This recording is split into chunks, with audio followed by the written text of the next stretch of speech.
Pozdravljene, drage zaveznice besednega sveta in drugi. Dobrodošli znova v Besedi tedna.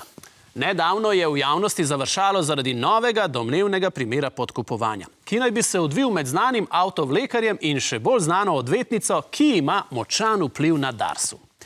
Gospod naj bi odvetnici najprej kupil uro priznane švicarske znamke, potem pa naj bi izročil še denarni del podkupnine. Oboje skupaj v zameno za dobičkonosen posel z državo. Naj si bodo obtožbe resnične ali ne, našo pozornost je privlekel opisani potek dajanja podkupnine. Najprej darilo, potem pa novci. Z Inštituta za korupcijsko antropologijo so nas podučili, da tovrstna dvodelna podkupnina ni nič kaj nenavadnega. Bleščeče darilo na začetku ima nalogo, da prejemnika ali prejemnico podkupnine sprosti do te mere, da privoli v prejem dejanske denarne podkupnine.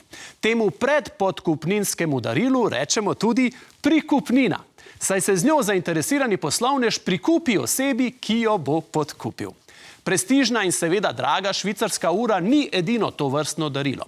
Je pa eno izmed bolj zaželenih. S to bleščečo uro se, kot rečeno, državne uradnike sprošča oziroma stujko relaksira in prav temu postopku relaksacije rečemo tudi roleksacija. Naša nova beseda tedna.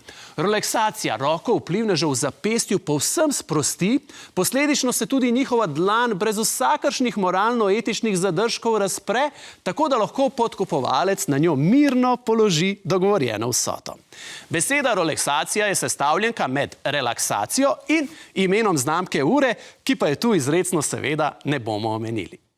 Ja, dragi moji, tudi dajanje podkupnine ima svoj protokol. Ne morete kar tako priti in ponujati denarja. Nekaj osnov korupcijskega bontona in podkupovalnega izrazoslovja je le potrebno poznati.